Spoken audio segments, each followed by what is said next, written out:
toutes, bonjour à tous et bienvenue dans l'école du futur. Au programme aujourd'hui, concours de story, en tout cas de création vidéo pour notre famille tout écran. C'est le nouvel épisode de notre série en partenariat avec le Clémy. Nouvel épisode aussi, tiens, dans la chronique de Jeanne Dreyfus et ses idées derrière la tech. C'est la tendance du moment sur TikTok, créative là aussi et cinématographique puisqu'elle consiste à filmer son quotidien, oui, mais pas dans n'importe quel style, celui du cinématographe Wes Anderson. Eh bien oui, tout à fait. Depuis qu'on est les metteurs en scène de nos quotidiens sur les réseaux, c'est normal qu'on puisse nos références dans le 7e art pour produire les plus belles images possibles. Donc, cap aujourd'hui sur l'andersonification de nos existences. C'est extrêmement dur à dire et aussi dur à faire, mais ça ne décourage pas les internautes, vous le verrez tout à l'heure. Puis moi, j'aime racheter du vocabulaire et plutôt appeler cinéastes, les cinématographes, ce sera beaucoup plus simple.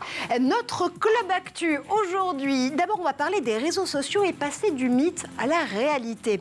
Vous pensez que tous les jeunes sont sur TikTok, que Facebook c'est une plateforme de boomers ou encore que LinkedIn ne sert qu'aux employés modèles et entrepreneurs en quête de leur prochain projet pour pouvoir justement converser avec le monde? Eh bien, à bas les clichés sur les réseaux sociaux.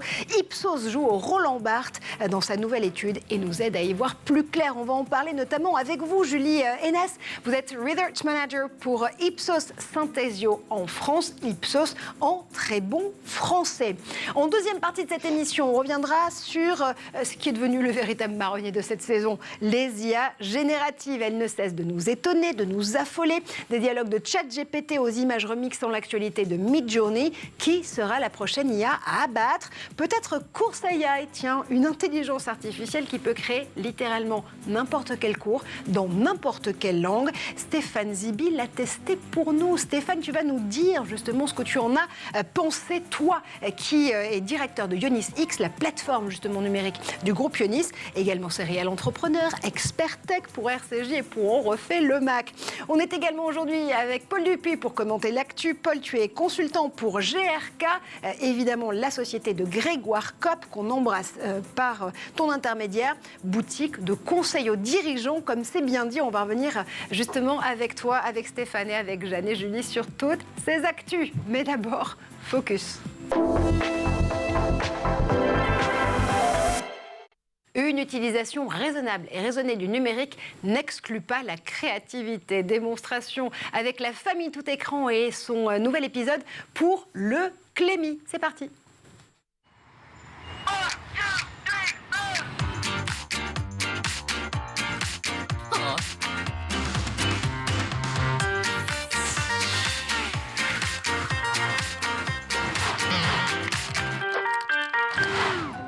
Tu savais qu'hier, ils ont participé à un concours?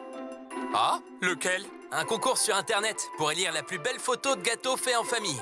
Allez, on se bouge là, on s'agite là, on reste pas en place. On se focalise sur l'objectif. Et un objectif, ça se fixe et ça s'atteint. Papa, il a toujours été comme ça. C'était pire à notre mariage. Appliquez-vous sur le glaçage, là, il faut que ça brille. Moi. Je veux du merveilleux, je veux qu'on leur donne envie de le dévorer. Quand est-ce qu'on mange ce gâteau? Pas tout de suite, ma chérie, il est pas encore tout à fait prêt. Bon allez, on se remotive, c'est la dernière ligne droite avant la photo. Tu peux prendre les copeaux de chocolat. Attention, ça glisse. Y a pas assez de décoration là. Dépêchez-vous. Rajoute des cœurs en sucre. Ah, là, c'est parfait pour la photo. Attention. Tu veux voir la photo? Carrément. Oh, passe-la-moi en Wi-Fi. Le pire, c'est qu'ils ont gagné.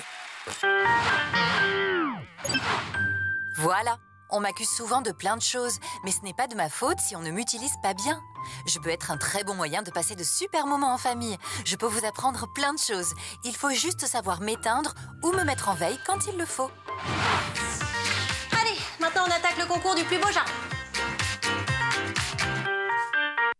Et je ne dirai rien sur Stéphane Zibi et ses concours de story avant chacune de ses émissions. Allez, tout de suite, on va parler de ses réseaux sociaux. Il se dévoile dans la toute dernière enquête d'Ipsos. Elle est parue ce mardi. Entre préjugés et pratiques, on va démêler les mythes des réalités. C'est le club, toute première partie.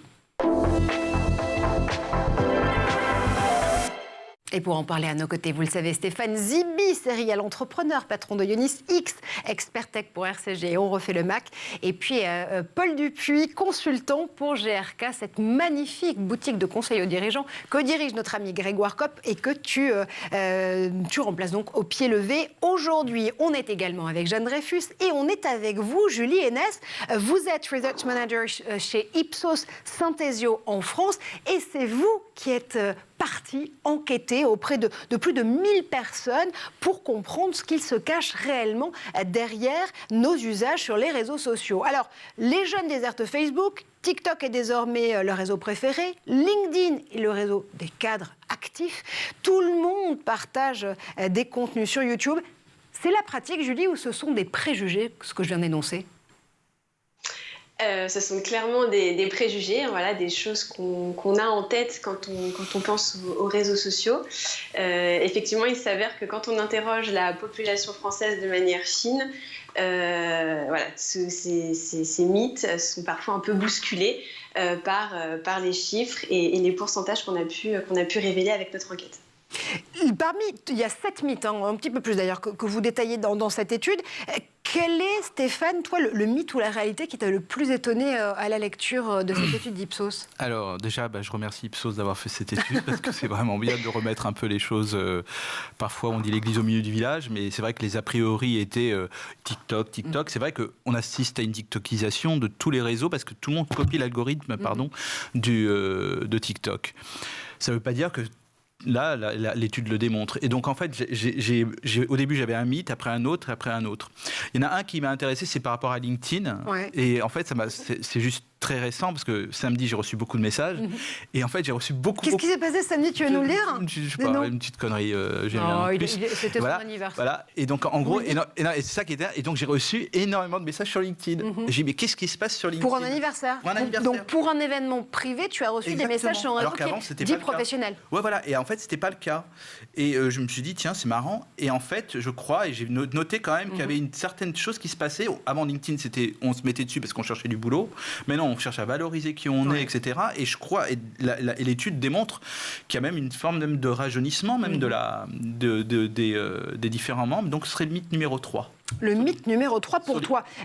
J'allais dire, on va revenir au cas LinkedIn, mais on va le faire tout de suite finalement, Julie, Paul, Jeanne et Stéphane, parce que c'est vrai que LinkedIn, le mythe que vous faites tomber par rapport à cette plateforme qui, c'est vrai, au départ était plutôt professionnelle, rachetée par Microsoft il y a quelques années, qui a réussi à faire progresser aussi une logique d'influenceurs et d'influenceuses positives et pro-experts sur leur domaine. C'est un très bon point pour l'école, dites donc, parce que c'est ce que vous nous dites, Julie. En réalité, c'est pas forcément le réseau où on va trouver les pros qui ont déjà intégré le marché du travail. Il y a énormément d'étudiants et d'étudiantes, même de lycéens et lycéennes, qui y cherchent justement des sources d'inspiration, qui vont essayer d'aller connecter avec celles et ceux qui sont déjà en place et en poste. Finalement, c'est une bonne nouvelle pour l'école, LinkedIn. C'est clairement une bonne nouvelle pour l'école, surtout qu'on assiste vraiment à une génération des 16-24 où ils sont, on peut dire, biberonnés à LinkedIn dès le plus jeune âge. Les professeurs les sensibilisent vraiment sur l'importance en fait d'avoir un personal branding efficace et positif sur cette plateforme. Dès le lycée, voilà, les professeurs les poussent à vraiment partager leurs expériences, soit professionnelles, soit associatives, pour se construire dans le futur vraiment voilà, un branding qui soit positif et qui soit différenciant pour préparer justement leur entrée sur le marché du travail. Dans les écoles de commerce également, on a carrément des cours qui sont dédiés sur la manière dont il faut se vendre sur cette plateforme-là.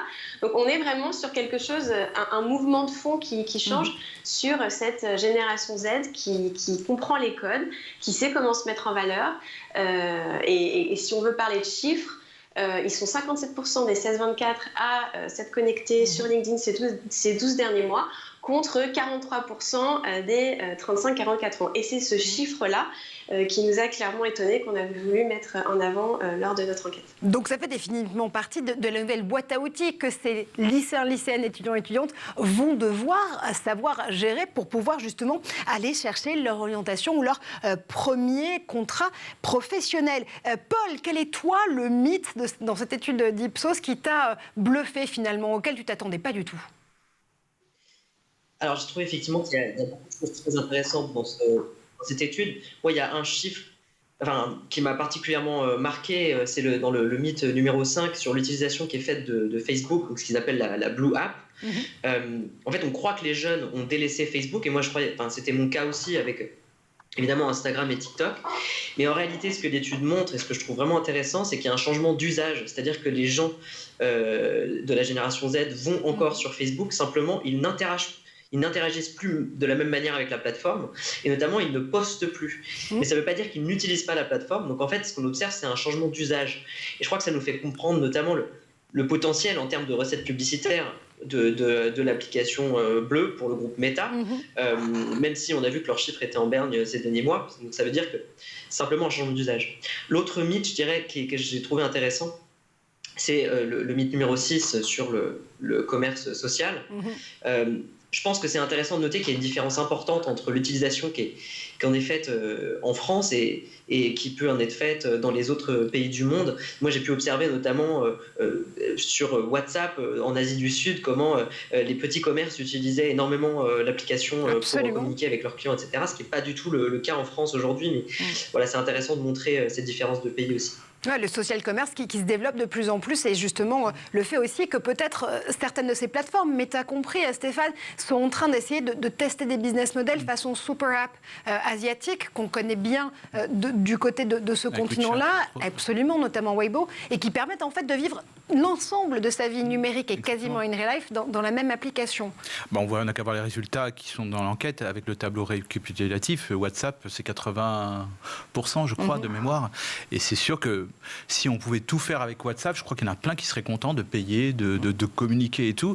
Et c'est vrai que c'est très, très efficace. Les services clients qui utilisent WhatsApp sont beaucoup plus réactifs, plus efficaces, et il y a une meilleure satisfaction à la fin. Il y a une proximité. C'est une proximité, de toute façon, les réseaux qu'on essaye de laisser de fait le meilleur. Et je pense que, à force de se casser la tête avec les métaverses, etc., pourtant, Zuckerberg, il a tout en face de lui. Ouais. Tu suggères finalement à Meta de se recentrer sur ces applications cœur de métier, dont WhatsApp, je rappelle, fait partie de l'empire Meta. Oui, voilà, parce que là, je pense qu'il a dépensé quand même beaucoup trop d'argent sur le reste et qu'il a pris beaucoup de retard. Mais c'est sûr que s'il pouvait encore améliorer WhatsApp et faire en sorte qu'il soit encore plus intéressant au niveau des fonctionnalités, voilà, il faut qu'il y aille. Mais en tout cas, je remercie encore cette étude, je le dis encore, parce que c'est vraiment... Julie, c'est votre journée. Hein, oui, voilà, je dis pas souvent merci, c'est ça. C'est beau, c'est beau. Il a dit merci. Non, mais c'est beau. Non, mais ce qui est vraiment intéressant sur ça, c'est moi, ce qu'il y a, c'est que dans les mythes, on parle pas de Twitter, et en fait, je vois que c'est un truc de microcosme. On a beaucoup commenté, notamment même dans ce club actuel, dans l'école du futur, parce que le feuilleton parisien, alors Silicon Valleyien parisianiste, si tu veux, mais parce que le feuilleton justement Elon Musk nous a beaucoup tenu en haleine. Mais c'est intéressant là justement, je lis ce que nous apportent Paul et Stéphane en témoignage, notamment par rapport à ce mythe sur le social commerce et le mobile commerce. Ça veut dire que il y a quand même aussi une question de business model qui se pose pour toutes ces applications, pour tous ces réseaux sociaux et toutes ces plateformes. Comment réussir à trouver une véritable viabilité dans ce monde fait de relations sociales? Clairement, quand on parle de plateforme, le business model, il se construit en fait autour de la publicité et des marques qui vont pouvoir mettre en avant leurs produits auprès des consommateurs. Et en fait, la plateforme devient en fait régie publicitaire qui vend en quelque sorte de l'espace publicitaire, et c'est souvent comme ça que les plateformes réseaux sociaux se rémunèrent.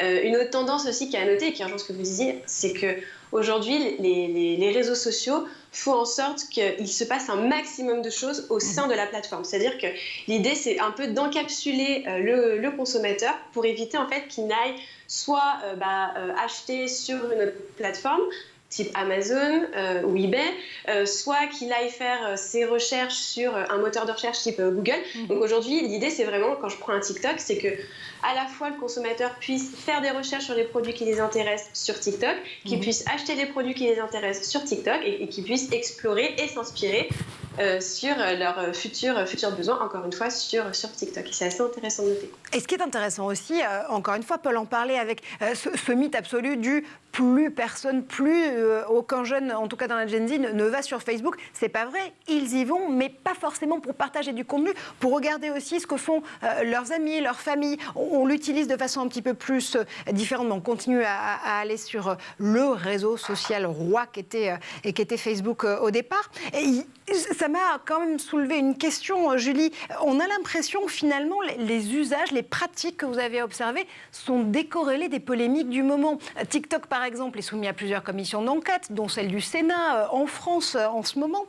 Elle a été bannie de la plupart des smartphones des collaborateurs d'institutions et de gouvernements un peu partout dans le monde, notamment auprès du Parlement européen, de la Commission européenne, à la Maison-Blanche également. Finalement, ces polémiques-là, elles n'impactent pas du tout la pratique et l'usage concret. Non, c'est vraiment l'impression qu'on a. Les citoyens, les consommateurs se tiennent en fait éloignés de toutes ces polémiques et ont vraiment un usage récréatif et divertissant de cette plateforme principalement. Des usages totalement décorrélés de l'actualité, Steph. C'est ce qu'on disait un peu tout à l'heure avec notamment l'utilisation de Twitter. Hein. Ah oui, non, mais c'est pour ça que ça vient le rassurer. Pour Facebook, c'est vrai que c'est une réalité. Et j'ai vu quelques stats qui sont par-ci par-là. Il y avait certains, comme notre ami Loïc Lemer, qui avait refait sa newsletter. Et il était surpris qu'une grande majorité des gens qui s'abonnaient venaient de Facebook. Alors que, de fait, ils pensaient que c'était Twitter ou Instagram. Voilà, et donc c'est quand même quelque chose. Et donc finalement, il y a quand même ce qu'on disait tout à l'heure pour Zuckerberg, c'est qu'en gros, il a des. Il m'appelle Zuck. Oh, c'est mignon. Tu m'appelles Steph, donc voilà. Bah oui, c'est vrai. Voilà, donc ouais, voilà. On ne peut pas le cacher. Voilà, et non, franchement, je trouve que il y a des évidences, quoi. Et donc ils ont un bassin d'audience qui est fort. Il doit l'exploiter et pas éviter d'aller là où il ne faut pas aller. Quoi. Bassin d'audience tellement fort que je rappelle que ces plateformes, l'ensemble de ces plateformes, rassemblent 45 millions d'utilisateurs européens et d'utilisatrices européennes. Le commissaire Thierry Breton a donc sévi, là aussi ça s'est passé juste ce mardi, 19 plateformes nommées précisément et qui sont dans le collimateur de Bruxelles, dont Twitter, dont TikTok, dont plusieurs services de Meta, mais pas que. Elles vont devoir se plier de façon sonnante et trébuchante, ou en tout cas tout de suite, à la nouvelle régulation en vigueur, le DSA, le Digital Services Act. Je vous rappelle que le DSA et le DMA, ce sont les deux dernières régulations majeures passées par l'Europe et qui nous disent que ce qui est illégal dans la vraie vie est aussi illégal en ligne. Eh bien, ces 19 plateformes ont jusqu'au 25 août, très précisément, pour se mettre en règle avec la nouvelle régulation européenne, notamment faire la preuve d'un audit indépendant qui sera désormais annuel pour s'assurer qu'elles luttent bien activement contre la désinformation, contre la haine en ligne ou contre la contrefaçon. Et si jamais elles ne respectaient pas cette nouvelle réglementation, elles s'exposeraient à une amende qui peut aller jusqu'à 6% de leur chiffre d'affaires mondial. Tremblez GAFAM et BATX, Thierry Breton arrive. Ah bah là, en plus, là, dans la liste, elle est là, on a quand même AliExpress, on a Amazon. Donc, pour la contrefaçon, je rigole bien. Ouais. Donc, déjà, je me demande comment les choses vont se... Là, je me dis comment les choses vont se passer. Donc, il y a Zalando également en e-commerce qui est dedans. Mais sinon, il y a tous les sites qu'on connaît. Étonnamment, il y a Wikipédia. Oui, alors j'avoue que même moi, le nom de Wikipédia dans la liste de ces 19 plateformes et services numériques, je ne l'ai pas tout à fait. Là, je ne sais pas pourquoi. Mais je pense que absolument. Oui, Jeanne, je crois que tu as raison. C'est sur la désinformation, en l'occurrence. La désinformation, pour la désinformation, c'est vrai, mais l'information, il y a tellement une régulation, une autorégulation qui se fait en interne. C'est-à-dire, dès qu'on met quelque chose qui n'a pas sourcé, il reste nécessaire. En gros, le truc est enlevé. Donc, c'est quand même quelque chose qui marchait bien jusqu'à présent, en tout cas. Mais c'est vrai que bon, et sinon, après, il y a entre Google Maps, Google Play, Google Search, Google Shopping. À mon grande surprise, il n'y a pas Waze, mais bon... Ça aurait pu, pourquoi pas. Ça aurait pu, parce que Google Maps, s'il y a Google Maps... Oui, il y a Booking, pardon. Il y a Booking également. De Maps, mais en tout cas, non, c'est une liste qui est très, très exhaustive et je pense qu'il veut marquer de façon je pense, définitive que le jeu a terminé. Ah oui, il y a l'App Store aussi d'Apple. Et l'App Store, absolument, qui lui aussi est mis à l'index. Je pense que c'est aussi pour un début de quelque chose pour qu'elle puisse s'ouvrir vers l'extérieur et qu'elle arrête d'être fermée sur elle-même. Paul, tu es un spécialiste des affaires publiques, notamment avec GRK, le cabinet de conseil aux dirigeants. Ça t'a surpris de voir finalement Thierry Breton faire quasiment des relations publiques dans ces affaires publiques avec ces plateformes et leur dire « Ok, maintenant vous n'avez pas le choix, je le mets de façon très publique. C'est une liste qui est publiée sur tous les réseaux sociaux et messieurs, mesdames, les plateformes, il va falloir se mettre en règle avec la régulation européenne. » Ah oui, j'ai trouvé ça intéressant d'un point de vue de communication. Évidemment, c'est important pour la Commission. En fait, je crois qu'il y a une démarche qui est de montrer, parce que pendant trop longtemps, on a reproché à la Commission de ne pas faire assez dans un espace qui est celui de l'Europe. Et tu as rappelé, Marjorie, le nombre d'utilisateurs que ces plateformes ont en Europe. Et donc là, ils ont un effort de communication à faire. Moi, ce que je veux rappeler, c'est que ce qui est intéressant, c'est qu'on est passé d'une dynamique punitive, essentiellement au départ, puisque en fait, on mettait essentiellement des amendes, à une dynamique qui se veut plus préventive et structurelle. Donc ça, c'est une bonne chose, avec des sanctions qui sont concrètes. Tu as rappelé qu'il y a des contrevenants, des amendes qui peuvent aller jusqu'à 6% du chiffre d'affaires mondial des entreprises pour les contrevenants, et même un bannissement de l'UE, d'ailleurs, ce que j'ai trouvé intéressant, qui est possible. Donc, quand on a 45 millions d'utilisateurs dans la zone, évidemment, on n'a pas envie d'être banni de cette zone. Là où ça va être vraiment intéressant, et le test de cette régulation, au-delà des efforts de communication qui ont été faits et de l'effet d'annonce, moi, ce qui va m'intéresser, c'est de voir quels sont les moyens qui vont être mis en place pour appliquer la loi. Aujourd'hui, les équipes, en fait, pour faire ces audits, elles sont très réduites. La Commission, je crois, a rappelé qu'ils vont se doter là d'une équipe d'une centaine de personnes pour faire les audits. La question, c'est est-ce que cela suffira quand on voit la taille de ces plateformes ? En fait, la même question s'est posée avec le RGPD à l'époque, en 2018, où on avait une législation qui était très ambitieuse. D'ailleurs, l'Europe était la première à faire une régulation de ce type.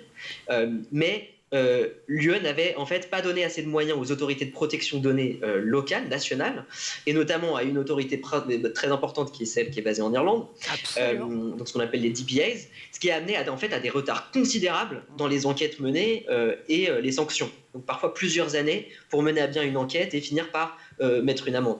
Donc moi, ce qui va m'intéresser, c'est est-ce que dans le DSA en particulier, on aura assez de gens pour faire les audits, pour être en mesure simplement d'appliquer la loi. Et donc, ce que tu nous dis là aussi, c'est que la deadline qui est donnée à ces 19 plateformes pour se mettre en conformité avec le DSA, notamment au 25 août, il va falloir aussi que la Commission européenne tienne là aussi la deadline du 25 août pour pouvoir avoir le staff nécessaire pour pouvoir mettre ces menaces quasiment à exécution. Merci infiniment, Julie Hénès, d'avoir fait un tour par le plateau de l'École du Futur pour commenter avec nous ce sondage donc, qui paraît, grâce à vous et grâce à Ipsos, cette semaine, ces mythes et ces réalités que vous faites littéralement voler en éclats sur la question de nos usages et de nos pratiques sur les réseaux sociaux. Paul, Steph, évidemment, Jeanne, je vous garde à mes côtés puisque dans un instant, on va aller voir ce qui se passe de l'autre côté de l'actu. Mais d'abord, on fait un tour du côté de la planète tech. Et c'est le zap d'Edouard Deligno.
standing in our ashes, feeling the sunshine once.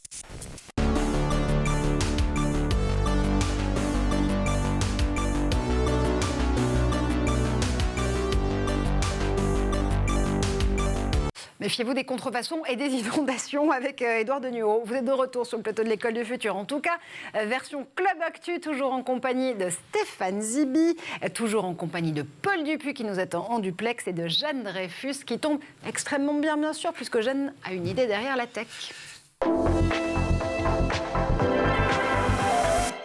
On va repartir sur les réseaux sociaux. Tiens, justement, pour l'occasion, côté TikTok, mais c'est pas un mythe, c'est une vraie réalité, c'est une tendance qui est en train de se populariser. On filme sa vie, jusque-là, tout est normal sur TikTok. Oui, mais dans le style unique du cinéaste Wes Anderson. Tout à fait. Focus aujourd'hui sur une tendance qui inonde en ce moment le réseau chinois, apparue avec une vidéo, celle d'Ava Williams, le 8 avril. La phrase va déjà faire son succès viral, hein. Elle est lancée, si on voit la vidéo. La phrase apparaît donc « You better not be acting like you're in a Wes Anderson film when… » T'as pas intérêt à faire comme si t'étais dans un film de Wes Anderson. Quand ? Et en fait, en 15 jours, la vidéo obtient 2,8 millions de likes et de très nombreux émules qui appliquent ce style particulier, ce filtre sépia, ces objets vintage, ces actions apparemment anodines, mais néanmoins datées et situées. Cette musique qu'on écoute, celle du compositeur star français Alexandre Desplat, qui avait signé la musique du dernier Wes Anderson, The French Dispatch, tout ça sous le mot dièse, le hashtag Wes Anderson trend. Je vous avais dit que c'était pas facile à dire. Bref, docteur, tous les symptômes sont réunis. Nous sommes bien face à une tendance TikTok. Mais docteur Dreyfus, que se passe-t-il? Est-ce que, du coup, on pourrait d'abord revenir peut-être sur l'œuvre justement de Wes Anderson, qui est le cinéaste que finalement toute une génération est en train de redécouvrir grâce à ces nouveaux TikTok? Tout à fait. Revenons donc sur son œuvre extraordinaire. Wes Anderson, c'est le réalisateur de La vie aquatique, de Fantastic Mr. Fox, de The Grand Budapest Hotel, entre autres. Et à chaque fois, on a une même pattern, hein, des cadres travaillés au détail près, que ce soit dans les décors, que ce soit dans les costumes, les gestes, même des personnages, et plusieurs internautes. Donc, parallèlement à la tendance qui apparaît, qui pointe actuellement sur TikTok, eh bien, certains internautes explicitent ces méthodes même du réalisateur afin de pouvoir les appliquer, eh bien, dans nos vidéos sur les réseaux. On voit là, par exemple, sur cette image, donc la composition planimétrique est expliquée par cet internaute. Tout se passe comme si, en fait, dans Wes Anderson, les plans étaient en 2 dimensions. Y participent les groupes de personnages même qui sont disposés comme dans un tableau. Le montage, on parle de montage boussole. En fait, c'est un montage réglementé par une position de caméra, hein, soit de côté par rapport au personnage, perpendiculairement, soit de face. Les mouvements des personnages, eux aussi, respectent cette géométrie, de gauche à droite, comme dans un livre. Et il y a donc de véritables tutos. Là, on voit la TikTokeuse The Wandering Cass, qui nous met en garde contre l'usage du TikTok pan par rapport à cette tendance Wes Anderson. Le TikTok pan, elle dit, c'est très utile pour rendre intéressant des choses totalement inintéressantes sur les réseaux, mais ça ne va pas du tout avec cette tendance Wes Anderson, vu que le cinéaste utilise des caméras soit fixes, soit avec des mouvements extrêmement maîtrisés. Donc tout, justement, est à étudier, à reprendre. On vit un véritable cours de cinématographie grâce à cette nouvelle tendance. C'est un rendez-vous qui attire les internautes, ça c'est sûr. Comme une recette qu'il faut méthodiquement reprendre? Alors oui, cette tendance, Wes Anderson, elle dépasse même les réseaux sociaux. Elle plaît à tout le monde. Elle est dans Elle Décoration, hein, qui génère des conseils design pour avoir un intérieur à la Wes Anderson. Le magazine Jaded, lui, a parlé d'Andersonification de la publicité. On voit juste la vidéo YouTube, hein, qui est une publicité faite par Anderson de H&M, mais les émules dans le monde de la publicité sont extrêmement nombreux, qui travaillent dans son style, dans son esthétique, et il n'a pas fallu 2 semaines, hein, pour que certaines marques s'approprient en fait la tendance TikTok. Là, on voit ici le Centre Georges Pompidou, tiens, qui s'engouffre dans la brèche, qui applique donc cette trend à des tableaux qui sont pas tout à fait droits ou à des Kandinsky. Là, on est dans les studios d'Ubisoft. Mercredi après-midi, on voit le rooftop, on voit Mario Bros dans pas longtemps qui sera croisé avec Lapin Crétin, et même les hôpitaux. Là, on est à l'hôpital Rothschild à Paris. Ah oui, quand même. Et oui, même tout hôpitaux. Tout le monde fait appel à la Wes Anderson trend pour vendre son endroit et ses jolis décors.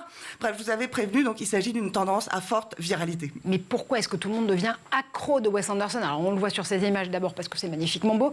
Il n'y a pas forcément cette tendance avec d'autres réalisateurs sur les réseaux sociaux et au-delà des réseaux sociaux. Ouais, tout à fait, parce qu'en fait, si tu veux, cette tendance-là, elle correspond vraiment à un régime d'attention qui est vraiment spécifique aux réseaux sociaux, certains mécanismes, certaines préférences visuelles qui sont à l'œuvre et qui se retrouvent dans le succès du compte Instagram qui a été créé en 2017 par Wally et Amanda Koval, qui s'appelle Accidentally Wes Anderson. En fait, ils ont parcouru tout le globe à la recherche de bâtiments ou d'images glanées qui reprennent le style en fait de Wes Anderson. Et ce style, il correspond à quoi? Eh bien, au régime visuel du scroll, c'est-à-dire et l'esthétique qu'elle privilégie, c'est-à-dire des lignes clairement organisées, majoritairement basées sur des lois symétriques, des couleurs souvent complémentaires, avec aussi des couleurs rares, aux teintes rares, des bâtiments ou des liens entre les personnages qui disent tout de suite leur niveau socio-économique. C'est bien ce besoin en fait d'immédiateté de l'image qui exclut parfois le chaos, qui exclut la complexité ou d'autres choses plus complexes à voir, eh bien, qui sont en question ici. C'est l'image message où tout est dit en 1080 pixels par 1080 pixels. C'est ainsi que donc Wes Anderson a été adoré par tous les internautes et qui explique son succès. Donc je te propose, Marjorie, que pour ta prochaine story, on la fasse sur du Alexandre Desplat. Mais oui, avec plaisir. Tu vas t'arrêter. Il a tout raté. Stéphane Zibi, prochain Club Actu, façon Wes Anderson. Ok. Mais j'adore l'idée. C'est une sorte de masterclassisation grâce à TikTok. Ouais. Et non, mais c'est une façon de transmettre le savoir. Moi, je trouve ça génial. Mais non, après, bon. Moi, je trouve ça génial, en fait, voilà. On en parlera après des cours. C'est la seule fois où vous aurez entendu Stéphane Zibi dire qu'il est fan de TikTok. Mais c'est intéressant, c'est beau. Ouais, non, mais je comprends pas cette appli. Il comprend pas cette appli. Mais par contre, tu comprends cette annonce. Ah oui, non, bien sûr, bien évidemment. Merci infiniment, Jeanne, pour cette chronique magistrale. Façon Wes Anderson, aussi précise justement comme plan du cinéaste américain, je dis un cinématographe. On va tout de suite se recaler de l'autre côté de l'actu parce que Paul évidemment Dupuis est toujours avec nous, Stéphane et Jeanne aussi. On va revenir du côté de l'IA évidemment, du côté sombre de la force ou pas. On va se demander quelle est la prochaine IA à abattre.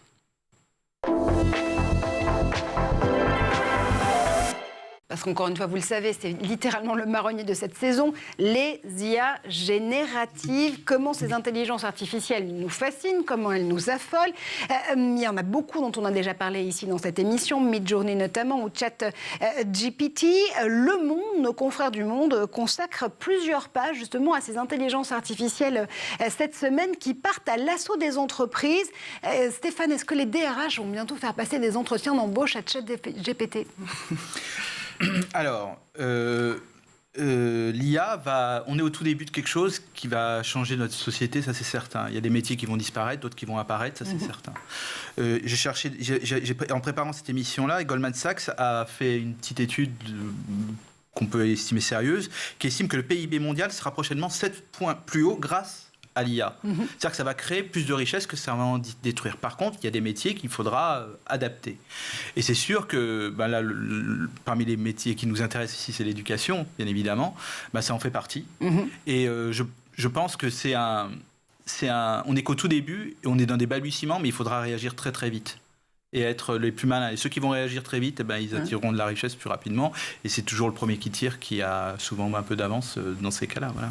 Paul, est-ce que tu as l'impression qu'on est en train justement d'avoir une vision extrêmement négative de ces IA génératives parce qu'on ne sait pas bien maîtriser l'outil en réalité pour nous, comment des mortels et futurs utilisatrices et utilisateurs en bout de chaîne, et que finalement on a peur de ce qu'on ne connaît pas réellement? Oui, je pense qu'en fait, ce qu'on observe là, c'est propre à l'apparition de toute nouvelle technologie qui a une forte utilisation. Je pense moi, j'y étais pas, mais quand Internet est arrivé, je pense qu'on a eu le même genre de discours assez fataliste. Merci Paul, merci de nous rappeler notre âge. Le téléphone portable est arrivé aussi. Ce qui est intéressant, c'est que... les experts qui en parlent, je pense à Farhad Manjoo par exemple, qui est un columniste au New York Times, qui a fait une tribune très intéressante cette semaine, où il a dit pour lui c'est la plus grande innovation depuis Internet ou le téléphone portable, c'est clair. Même plus, ouais. Et elle a un potentiel considérable parce qu'elle commence par le bas, c'est-à-dire que c'est les utilisateurs qui participent entièrement à son développement et à l'affinage de son utilisation en fait. Donc en fait il y a peu de barrières à l'entrée aujourd'hui puisque c'est très ouvert. Les enjeux maintenant, donc pour on va dire contrer peut-être les discours qui font peur sur cette question, c'est de donner plus d'exemples concrets sur comment l'IA générative en particulier, donc en fait c'est basé sur 2 technologies qui s'appellent les New Language Processing et les Large Language Models, comment on va pouvoir donner des exemples très concrets de comment ces technologies changent déjà les métiers, parce qu'elles changent déjà certains métiers, sans les faire disparaître pour autant. Donc par exemple, il y a plusieurs entreprises en France qui travaillent déjà sur cette question depuis quelques années. Doctrine, par exemple, on a une qui est une sorte de moteur de recherche pour l'information juridique. Il y a une autre entreprise qui est très intéressante, qui a levé des fonds récemment, qui s'appelle Explain, qui a développé une IA qui est spécifiquement pour les professionnels qui travaillent en contact avec le secteur public, donc des gens qui font, par exemple, qui rédigent des appels d'offres, etc. Et là, on voit déjà une application hyper concrète de cette technologie dans ce métier. Et en fait, là, la technologie, elle va permettre à ces personnes de travailler mieux, plus vite, et de pouvoir se concentrer sur l'essentiel. Par exemple, si je suis un commercial, je vais pouvoir retourner sur le terrain plutôt que de passer des heures et des heures à chercher une information dans un PDF de 1000 pages ou à écrire une première version de l'appel d'offres ou une première proposition commerciale. Là, j'ai une machine qui va pouvoir peut-être l'écrire à ma place. Mais ça va être possible parce que dans ces verticales très très précises, l'IA aura été entraînée sur des données qui sont fiables, qui ont été vérifiées à l'avance. Il y aura des garde-fous qui auront été mis en place. C'est pas des IA qui vont être facilement détournées pour faire de la misinformation, etc. Donc moi je pense que c'est ça dont on a besoin dans le discours aujourd'hui, c'est de parler de ces applications très concrètes où l'IA est développée avec les bons garde-fous, d'une manière éthique, etc. Allez, je vais rendre un point à Stéphane Zivi qui disait, dis donc, nous rappeler notre âge sur ce plateau, quand même, c'est pas très sympa, Paul, quand tu nous disais que tu n'étais pas là à la création d'Internet. Je vais rajouter un point à Stéphane Zivi pour qu'il puisse faire une réponse du berger à la bergère. Quand, justement, Paul, tu nous dis que c'est justement avec ce cadre réglementaire, légal, éthique, qu'il faut pouvoir entraîner ces IA, quel que soit le secteur qu'elles sont en train de transformer. Tu te dis c'est un petit peu trop naïf, c'est la naïveté du fait de ne pas avoir été là à la création d'Internet. Non, mais enfin, c'est pas naïf, c'est bien d'en parler, mais je pense que de toute façon, les boîtes noires qu'elles sont, ces machines-là, un jour, déjà la réglementation européenne, je pense qu'il faudra peut-être, il manquait peut-être OpenAI dans la liste de Thierry Breton tout à l'heure, sur les 19 plateformes mises à l'index et en sommet d'appliquer le DSA. Cette liste, peut-être, il va la faire évoluer, notre ami, mais ce que j'imagine, c'est déjà une IA... tout développeur, je dirais presque tout développeur en IA doit faire des cours d'éthique ou doit avoir une règle ou de signer des chartes ou je ne sais quoi. Bon, d'autres qui sont venus sur ce plateau et qui parlent sur d'autres médias diraient la même chose, comme Aurélie, je pense. Aurélie Jean, bien sûr. Voilà, que je pense à elle à ce moment-là, parce que je pense qu'elle en parlait souvent de cela. Mais c'est vrai qu'un développeur doit être aussi éthique, donc il faudra bien faire bien attention à ce qui est. Mais globalement, pour moi, c'est plus que Internet et le mobile. Ouais. C'est plus qu'Internet et le mobile, c'est une plus grande révolution même. Ça nous permet de faire encore plus de choses.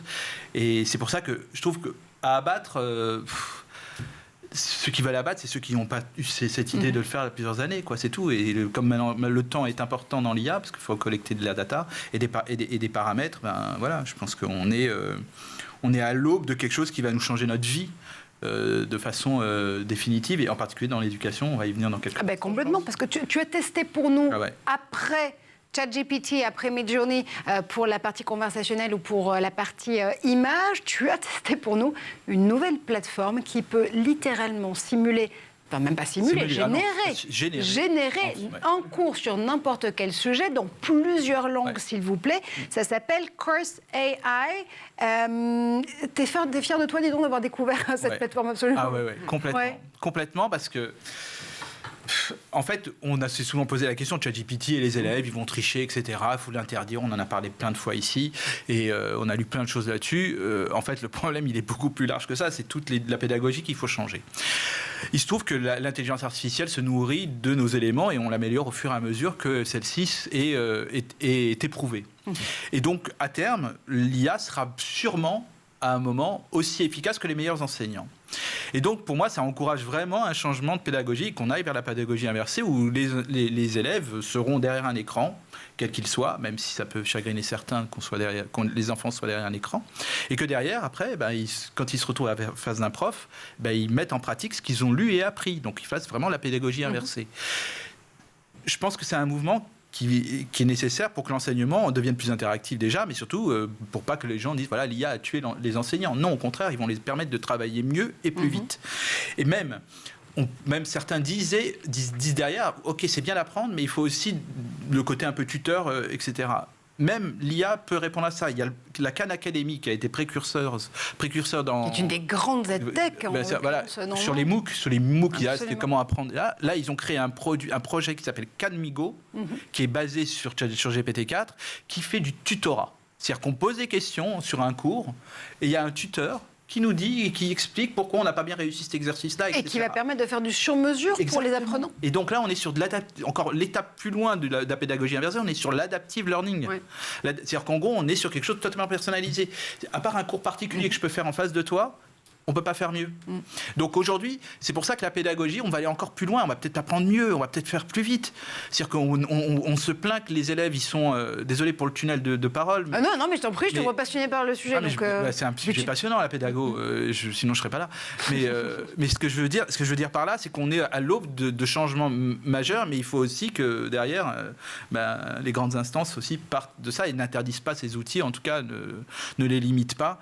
Mais en tout cas, pour moi, course A, et je vous encourage à le faire, c'est en bout de 3-4 minutes, vous avez un cours parfait. Ouais. Et les quiz et les QCM qui sont faits aussi sont vraiment exceptionnels. Oui, parce que ce n'est pas juste un cours littéral. Concrètement, on a à la fois une partie de cours qui est délivrée, mais il y a aussi des quiz pour stimuler les élèves au fur et à mesure de l'apprentissage de ces notions. Donc c'est vraiment quelque chose d'extrêmement complet qui est délivré par cette plateforme d'intelligence artificielle. C'est l'enseignement en ligne comme il doit l'être. C'est pas on lit et c'est tout. On lit et on montre qu'on a lu. Mais ça veut dire quoi, que tu peux fermer Ionix? Oui. Donc tu scies la branche sur laquelle tu es assise? Non, je ne fais pas Ionix, non, mais en fait, ce qui est important dans une plateforme en ligne, c'est ce que j'appelle le tutorat. C'est-à-dire donner des cours en ligne ne suffit pas. Ouais. Il faut qu'il y ait des interactions, il faut qu'on ait ça. Donc le tutorat, là, j'ai pas encore testé Khanmigo de façon très profonde, mais il faudra encore des vrais gens. Mais ce que je pense, pour nous, l'enseignement en ligne est un élément de base qui vient se rajouter à l'élément en présentiel et qu'on fasse de l'hybride comme il faut. C'est tout. Donc en gros, Ionix peut encore exister. Stéphane Zibi est hybride et moi je vais vous proposer une autre forme d'hybridité. On va terminer, si vous le souhaitez, Paul, Stéphane et Jeanne, avec cette image absolument troublante de la semaine. C'est celle d'une start-up qui fait beaucoup parler d'elle dans la Silicon Valley. Elle s'appelle Humane, comprenez humanité en anglais dans le bon sens, humain, plein d'humanité. Le slogan c'est Good is Humane et ils travaillent sur l'intelligence artificielle depuis très longtemps. Les deux cofondateurs sont des anciens d'Apple eux-mêmes. Ça s'est passé à la conférence TED, cette nouvelle voie d'utilisation d'intelligence artificielle qui a été dévoilée et qui va peut-être remplacer le smartphone à terme. ChatGPT va tuer l'iPhone, c'est ça, Steph, qu'il faut retenir? Moi, je ne sais pas tout de suite quand même. Là. Je pense qu'on a encore besoin de matérialité quand même. Je sais pas, tu te fais un trimbalage avec. Déjà, on a essayé de faire avec notre montre, on a essayé. Je sais pas, ça, je pense qu'on a encore besoin de 2-3 bricoles quand même dans nos mains pour pouvoir faire, pour vivre.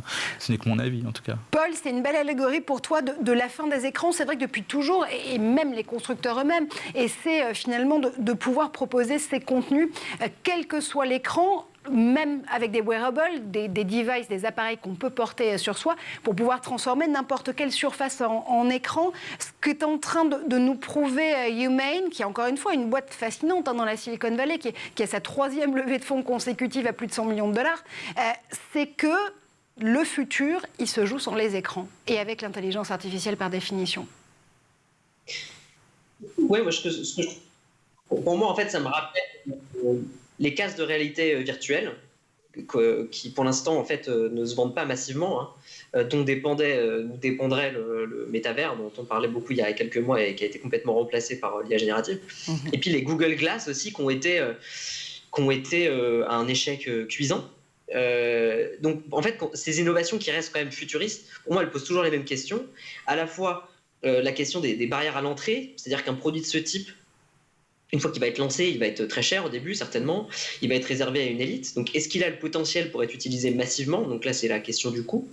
Et puis, les autres questions qu'on va se poser, c'est les questions sur la protection de la vie privée. Pour moi, vu le grand nombre de données qui vont être engrangées par un produit comme celui de Humane, et l'aspect presque invasif de cet outil, puisqu'en fait, il est tellement discret qu'on peut oublier qu'il est là et il est sur soi en permanence. Donc, quelles sont les dérives potentielles? Mais si on résout ces questions... moi, je trouve ça intéressant, effectivement, de se dire que ça pourrait nous permettre d'imaginer un futur pas si lointain où on pourrait bénéficier de la technologie sans écran. Et c'est toujours un plaisir, messieurs, dames, d'imaginer ce futur et cette actualité, d'en débattre en tout cas avec vous. Merci infiniment, Paul Dupuis, pour ta participation première du nom dans ce club Actu de l'École du Futur. Merci comme toujours à Stéphane Zibi. Évidemment, vous penserez à son anniversaire l'année prochaine. Merci à Jeanne Dreyfus pour tes idées fantastiques derrière la tech. Et on se retrouve, nous, dès demain pour d'autres aventures dans l'École du Futur.